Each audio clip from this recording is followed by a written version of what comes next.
Ada wartawan nggak di sini? Bawaslu masih ada, Bawaslu. Udah selesai kampanye ya, jadi aku bisa bicara agak longgar ya. Hai para sarjana, hai para profesor, hai para teknokrat, ilmumu harus untuk bangsa dan rakyatmu. Ilmumu untuk bangsa dan negara. Saya suka dengan moto UKRI, belajar untuk berbakti, raih ilmu untuk bangsa. Dan begitu kau dapat gelar, begitu kau dapat sarjana, begitu kau dapat penghargaan, jangan sombong. Cintai mereka. Tukang becak, ada yang umur 70 tahun masih narik becak. Itu tugas kita. Itu tugas kita, tidak boleh ada lagi di atas umur 60 narik becak. Karena itu saya setelah sah ditetapkan sebagai presiden terpilih dan insya Allah menjadi presiden Republik Indonesia secara resmi pada Oktober tanggal 20 yang akan datang, saya bertekad tugas yang diberikan kepada saya oleh rakyat Indonesia, saya anggap juga sebagai tugas mulia yang diberikan di atas pundak saya oleh Yang Maha Kuasa. Artinya saya harus bekerja keras, sekeras-kerasnya dengan semua unsur yang bersama saya mencari putra-putri terbaik Indonesia untuk menghilangkan kemiskinan, menghilangkan kelaparan dari bumi Indonesia, mengelola kekayaan bisa dinikmati oleh seluruh rakyat Indonesia, dengan demikian membawa keadilan kepada seluruh rakyat Indonesia, dan sarana antara lain memperbaiki pendidikan Indonesia dengan sebaik-baiknya. Kita sebentar lagi kembali swasembada pangan. Kita tidak akan import makanan. Dalam 2-3 tahun lagi kita bahkan menjadi lumbung pangan dunia. Saudara-saudara, masa depan kita sangat gemilang. Semua indikator dari semua badan dunia mengatakan dengan Indonesia seperti sekarang, dalam 25 tahun lagi Indonesia bisa menjadi negara ke-5 atau ke-4 terkaya di dunia. Bisa cinta tanah air, teriak Pancasila di mulut, begitu dia diberi kesempatan dia korupsi. Saya titip anak-anak muda ini, cinta tanah air artinya cinta rakyat Indonesia. Rakyat Indonesia masih banyak yang susah. Rakyat Indonesia masih banyak anak-anak kita yang tidak makan pagi. Anda yang muda-muda ini harapan mereka. Kalau Anda ingin meraih kepintaran, ingin meraih gelar, ingin cari posisi, begitu Anda dikasih posisi, Anda ikut meneruskan korupsi, Anda ikut curi uang rakyat, Anda ikut markup, Anda ikut manipulasi. Ya, karunia yang Tuhan berikan kepada kita, segala kekayaan kita nanti akan sirna. Korupsi adalah yang menghancurkan suatu negara. Korupsi yang akan membuat negara miskin. Saya titip sama anak-anak muda ini, jadilah pemimpin yang cinta rakyat. Cinta rakyat. Saudara, boleh inovatif, harus kreatif, harus cari kekayaan, tidak dengan merampok uang rakyat. Cari kekayaan, menciptakan kekayaan. Create wealth, don't steal from our people. Create wealth. Banyak kesempatan. Saya ingin menyampaikan penghargaan yang setinggi-tingginya kepada Rektor UKRI, Profesor Dr. Insinyur Sufmi Ahmad Dasko. Keberhasilan suatu institusi, keberhasilan satu organisasi, keberhasilan bahkan satu kesebelasan sepak bola, itu sangat dipengaruhi oleh peran dan kerja keras pemimpinnya. Di dalam tentara ada suatu pepatah, tidak ada prajurit yang jelek, yang ada hanya komandan-komandan yang jelek. There are no bad soldiers, there are only bad commanders. Tidak ada prajurit yang jelek. Yang jelek hanya komandan-komandannya. Sebaliknya, ada juga pepatah dalam tentara yang kita diajarkan dari sejak muda. 1000 harimau dipimpin oleh kambing, harimau akan semua. 1000 kambing dipimpin oleh harimau, kambingnya akan ngaung semua. Artinya faktor pemimpin. Saudara-saudara, Ukri usianya cukup lumayan. Ukri lahir dari satu cita-cita. Bahkan saya boleh mengatakan Ukri lahir dari suatu impian. Impian mungkin bisa tergolong impian nggak enak kalau saya bicara. Ada wartawan nggak di sini? Tapi sudah, Bawaslu masih ada, Bawaslu. Udah selesai kampanye ya, jadi aku bisa bicara agak longgar ya. Kalian lebih suka dengar sambutan normatif atau mau dengar hati saya? Kira-kira gimana? Hah? Kalau sambutan normatif kan, saudara-saudara sekalian. Baik, saya mau kasih tahu bahwa dulu cita-citanya impian ini mungkin terlalu, bisa saya katakan terlalu besar. Waktu itu saya masih muda, sekarang rodo muda, pingin muda terus, tapi berjiwa muda. Mungkin semangat saya tidak kalah dengan semangat anak-anak muda di depan saya ini. Saudara-saudara sekalian, impian waktu itu, karena kita waktu itu penuh dengan harapan, penuh dengan optimisme. Tahun 90-an, tahun 80-an, Indonesia dikatakan macan Asia. Pertumbuhan kita terus-menerus. Waktu itu kita bisa bikin pesawat terbang. PTDI lahir pada saat itu. Kita bikin kapal. Kita begitu semangat. Seluruh dunia lihat Indonesia. Tetapi kita pun tidak boleh lengah. Ternyata kehidupan di dunia ini sungguh keras. Persaingan keras. Persaingan antara bangsa. Persaingan antara manusia keras. Setiap bangsa ingin hidup dengan semakmur-makmurnya. Setiap bangsa ingin menjadi yang terhebat, yang terkuat, yang terkaya. Dan demi cita-citanya itu, setiap bangsa rela, tega untuk menghambat bangsa lain. Itu adalah sejarah manusia. Sejarah manusia ribuan tahun. Jadi, saudara sarjana-sarjana yang baru lulus, guru besar, para intelektual, para akademisi, ya benar yang saya katakan dari dulu. Masa depan bangsa ditentukan oleh perguruan tinggi. Tapi kadang-kadang para akademisi hanya belajar dari satu sektor, hanya belajar dari satu segi, hanya melihat situasi dari satu aspek. Dan kadang-kadang justru seorang yang tinggi pendidikannya, tetapi tidak luas pemahamannya. Dia menguasai ilmunya, bidangnya, tapi dia tidak bisa melihat realita. Contoh, kalau saudara belajar ilmu politik di fakultas, begitu saudara keluar lihat realita politik sebenarnya, mungkin saudara akan kaget. Realita kadang-kadang tidak sepenuhnya sesuai dengan ilmu yang ada di buku. Dan sering kita sebagai bangsa, kita kurang introspeksi, kita kurang waspada. Pemimpin-pemimpin kita, elit kita sering tidak waspada. Kita asik dengan kehidupan kita, dengan persaingan di antara kita, tidak melihat kenyataan sejarah bahwa tiap bangsa masing-masing berjuang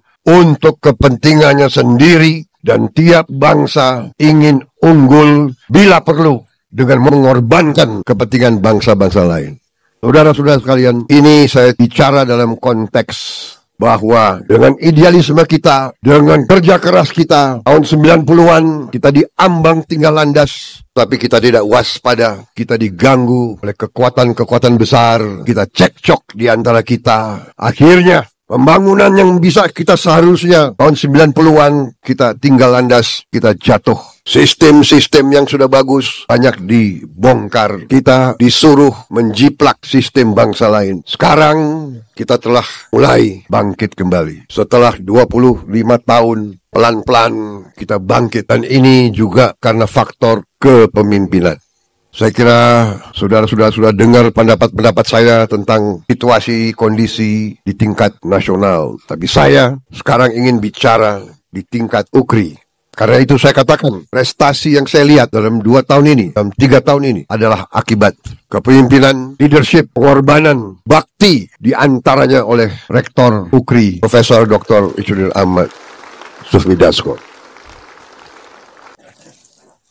Kadang-kadang bangsa kita itu kalau melihat prestasi pelit untuk mengucapkan terima kasih. Saya, dengan pengalaman saya sadar kadang-kadang manusia itu cukup dihargai jerih payahnya, dia sudah puas. Tidak perlu diberi uang, tidak perlu diberi apa. Tapi saya perhatikan bangsa kita ini banyak di antara pemimpin-pemimpin kita ucapan terima kasih saja malas. Saya tidak mau seperti itu. Karena itu saya ingat hari ini harus saya ucapkan terima kasih kepada Rektor UKRI hari ini.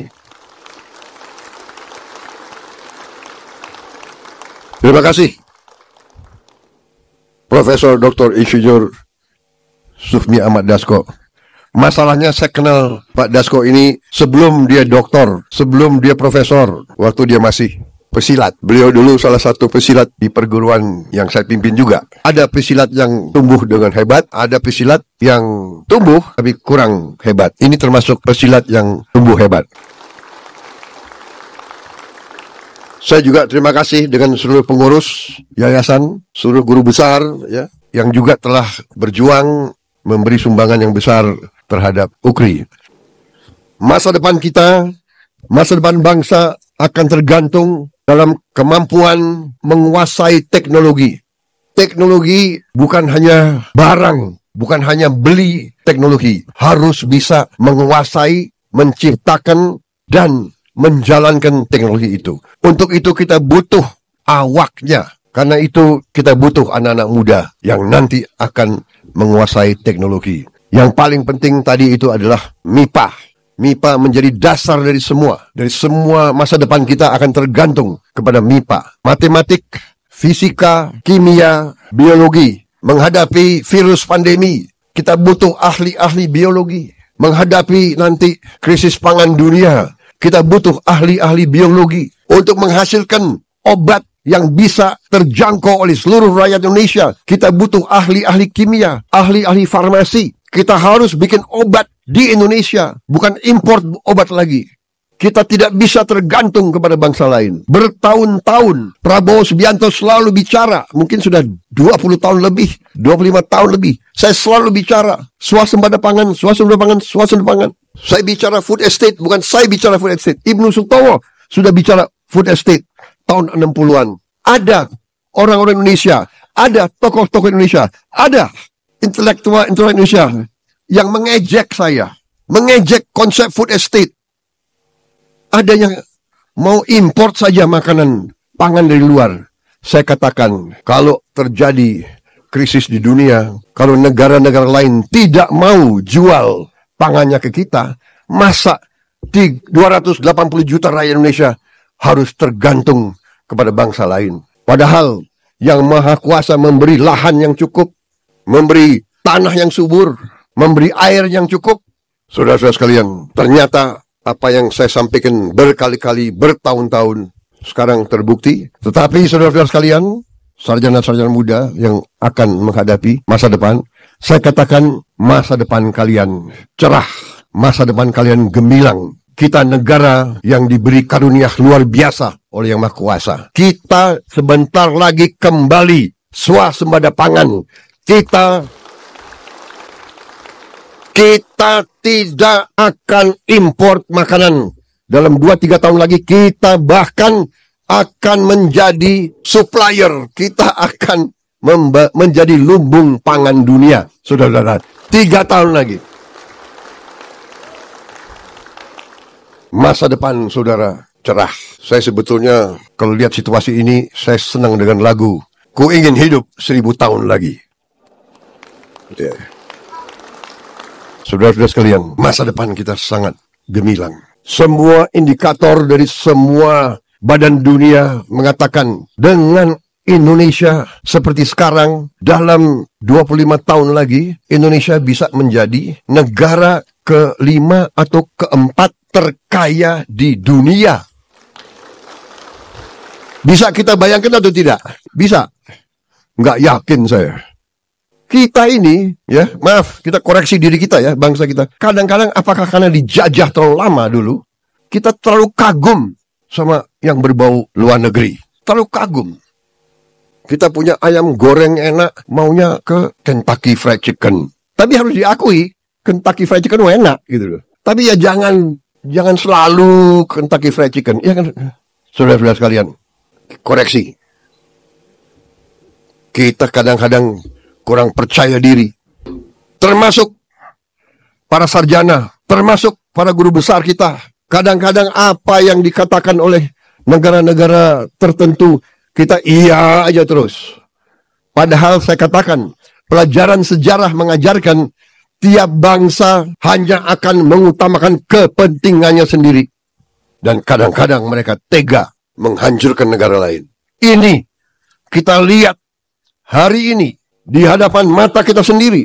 Ada bangsa-bangsa tertentu selalu ngajarin kita ham demokrasi. Tetapi di Gaza ribuan anak, ribuan ibu-ibu dibantai, dibunuh, dibom. Mereka diam. Mereka bilang itu bukan pelanggaran HAM.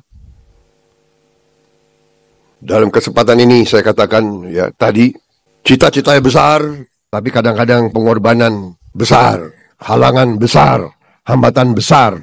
Kunci yang ingin saya sampaikan kepada anak-anak muda. Tadi Dr. Samsuri luar biasa memberi wejangan bagaimana untuk berhasil. Saya juga ingin tambahkan, kita butuh anak-anak muda yang tangguh. Kita butuh anak-anak muda yang cerdas.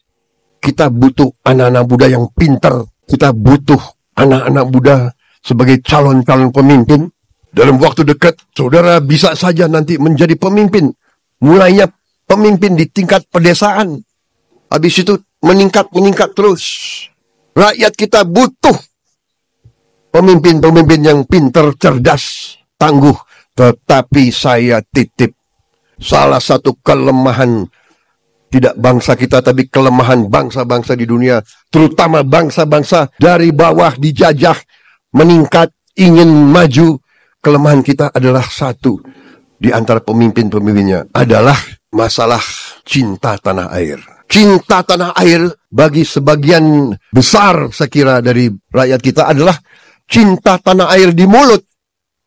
Teriak cinta tanah air, teriak Pancasila di mulut. Begitu dia diberi kesempatan, dia korupsi. Saya titip anak-anak muda ini. Cinta tanah air artinya cinta rakyat Indonesia. Rakyat Indonesia masih banyak yang susah. Rakyat Indonesia masih banyak anak-anak kita yang tidak makan pagi. Anda yang muda-muda ini harapan mereka.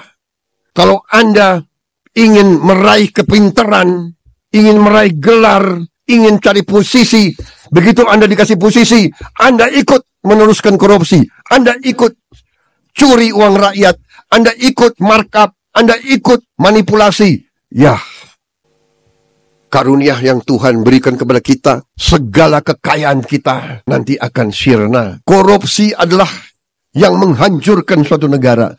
Korupsi yang akan membuat negara miskin. Saya titip sama anak-anak muda ini, jadilah pemimpin yang cinta rakyat. Cinta rakyat. Saudara, boleh inovatif, harus kreatif, harus cari kekayaan, tidak dengan merampok uang rakyat. Cari kekayaan, menciptakan kekayaan. Create wealth, don't steal from our people. Create wealth. Banyak kesempatan. Begitu luar biasa kekayaan diberikan Tuhan kepada kita. Saya bicara dengan beberapa pengusaha beberapa hari yang lalu. Kelapa, kita adalah produsen kelapa terbesar di dunia. Produsen kelapa terbesar di dunia. Di sebuah negara tetangga kita ada 2.000 pabrik pengolahan kelapa. 2.000. Di mana bahan bakunya, kelapanya? Dari Indonesia. Di Indonesia mungkin kalau dihitung sekarang tidak lebih dari 4-5 pabrik pengolahan kelapa. Ternyata kelapa ini bisa bahan untuk macam-macam. Bahan untuk bikin roti, bahan untuk bikin macam-macam. Bahan untuk obat, suplemen. Ada 2.000 pabrik, masing-masing pabrik mempekerjakan dari 1.000 sampai 2.000 pekerja. Berarti 2.000 pabrik itu potensinya mempekerjakan 2 juta orang. Kelapanya dari kita. Ahli kelapa yang terkemuka ada di kita. Pohon kelapa yang alam sekarang, satu kelapa 1 tahun mungkin 40 buah. Dengan bioteknologi, dengan benih-benih yang baru, kita mungkin sekarang bisa satu kelapa 100 buah setahun. Memungkinkan. Bayangkan betapa kekayaan kita. Saya katakan kepada pengusaha itu, saudara, negolah sama negara itu. Suruh pindahin sebagian dari 2000 pabrik ke Indonesia. Saya berharap dalam 2-3 tahun akan ada puluhan, ratusan pabrik-pabrik pengolahan kelapa. Itu baru satu bidang. Kita merencanakan 21 komoditas yang pabrik pengolahannya harus di Indonesia. 21. Para sarjana yang hari ini di wisuda, saya kalau tidak salah, saya beri hadiah buku saya.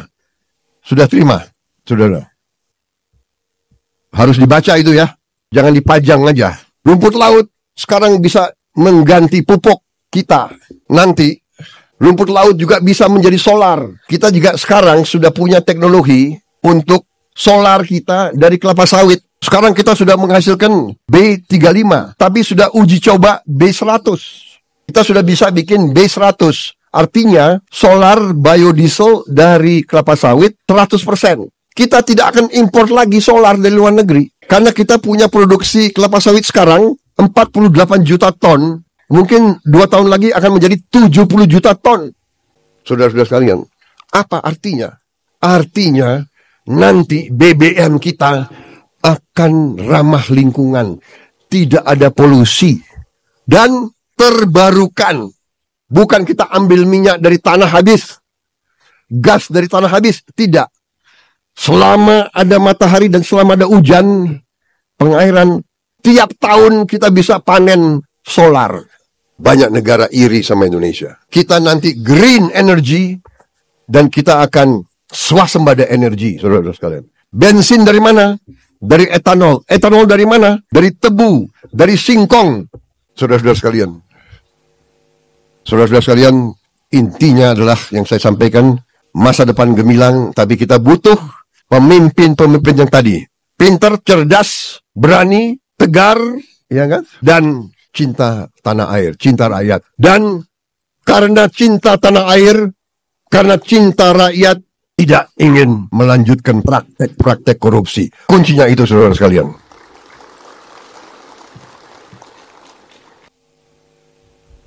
Pintar, cerdas, berani, tegar, cinta tanah air, cinta rakyat. Jangan sekali-sekali mencuri dari negara, bangsa, dan rakyat Indonesia. Ya. Harus menjadi kuat. Ingin kaya, bagus. Supaya orang kaya membantu orang yang kurang kaya dan belum kaya. Harus jadi kuat, kaya untuk membantu yang lemah. Tapi jangan kaya dengan mencuri.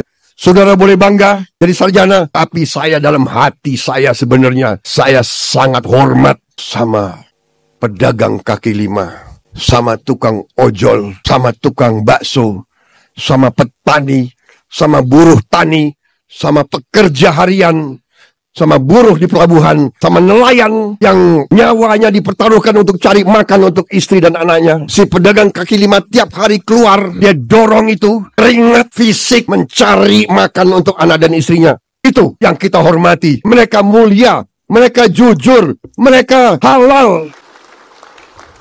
Saya ingatkan ini, hai para sarjana, hai para profesor, hai para teknokrat, ilmumu harus untuk bangsa dan rakyatmu. Ilmumu untuk bangsa dan negara. Saya suka dengan moto Ukri, belajar untuk berbakti, raih ilmu untuk bangsa. Dan begitu kau dapat gelar, begitu kau dapat sarjana, begitu kau dapat penghargaan, jangan sombong. Cintai mereka. Tukang becak, ada yang umur 70 tahun masih narik becak. Itu tugas kita. Itu tugas kita. Tidak boleh ada lagi di atas umur 60 narik becak. Saya bikin proyek becak listrik. Minimal kalau dia mengemudi, fisiknya terbantu. Hal-hal semacam ini kita butuh sarjana-sarjana teknik mesin. Dan itulah prestasi dari PT LEN. Luar biasa. Mereka hasilkan becak listrik. Masa depan saudara hebat, luar biasa dengan titipan yang saya berikan, ya. Makanya Universitas Kebangsaan namanya kebangsaan. Melalui cobaan sekian tahun, saya pertahankan karena namanya. Saya berharap Universitas Kebangsaan Republik Indonesia akan memberi sedikit sumbangan kepada pembangunan bangsa Indonesia. Saya tutup dengan mengutip dua tokoh bangsa. Pertama, Ki Hajar Dewantoro yang mengajarkan kepada kita salah satu ilmu kepemimpinan yang sangat penting yang diambil alih sekarang juga oleh banyak institusi termasuk di TNI. Ingarso Sungtelodo di depan memberi teladan. Ingmandio Mangunkarso di tengah-tengah membangun semangat. Tutwuri Handayani sekali-sekali kita beri dorongan dari belakang. Ini pelajaran dari Ki Hajar Dewantara. Juga suatu ajaran dari seorang tokoh dari Amerika Latin yang sangat terkenal. Dia pahlawan, dia membebaskan kalau tidak salah 4-5 negara melawan penjajah Spanyol. Kalau tidak salah Venezuela, Ekuador, Bolivia, Peru yang dibebaskan oleh jenderal ini. Namanya Simon Bolivar. Dia membebaskan, tetapi dia tidak mau. Kalau tidak salah dia sempat menjadi presiden mungkin sebentar, dia mengundurkan diri dan dia meninggal karena sakit. Tapi dia tinggalkan suatu pelajaran dan dia sekarang di Amerika Latin sangat dicintai, sangat dihormati. Pelajaran dia saya kira patut kita ingat. Kita kalau mau maju, kita harus belajar dari mana saja. Belajar dari siapapun yang baik. Suatu bangsa akan berjalan menuju kebesaran dengan cepat, sesuai dengan kecepatan pendidikan mereka. Suatu bangsa akan terbang jika pendidikannya baik. Suatu bangsa akan runtuh jika pendidikannya diabaikan. Karena itu, saya setelah sah ditetapkan sebagai presiden terpilih, dan insya Allah saya menjadi presiden Republik Indonesia secara resmi pada Oktober tanggal 20 yang akan datang. Saya bertekad tugas yang diberikan kepada saya oleh rakyat Indonesia, saya anggap juga sebagai tugas mulia yang diberikan di atas pundak saya oleh Yang Maha Kuasa. Artinya, saya harus bekerja keras, sekeras-kerasnya, dengan semua unsur yang bersama saya, mencari putra-putri terbaik Indonesia untuk menghilangkan kemiskinan, menghilangkan kelaparan dari bumi Indonesia, mengelola kekayaan bisa dinikmati oleh seluruh rakyat Indonesia, dengan demikian membawa keadilan kepada seluruh rakyat Indonesia, dan sarana antara lain memperbaiki pendidikan Indonesia dengan sebaik-baiknya. Pendidikan kunci kebangkitan bangsa Indonesia. Karena itu guru-guru harus kita perbaiki kehidupannya. Karena itu anak-anak sekolah harus kita jamin makan yang bergizi minimal sekali sehari. Ini kunci daripada kebangkitan bangsa Indonesia. Itu apa yang ingin saya sampaikan pada siang hari ini. Saya mau kasih tahu sebetulnya saya dalam keadaan flu sudah berapa hari ini. Tadi malam saya berpikir mungkin saya tidak datang ke Bandung. Saya akan siapkan Vicon. Tetapi setelah saya berpikir, tidak, ini kehormatan bagi saya diundang. Kehormatan bagi saya. Jadi yang tadi batuk-batuk hari ini agak hilang batuknya. Baik, terima kasih atas perhatian saudara-saudara. Minta maaf kalau ada kata-kata saya yang kurang berkenan.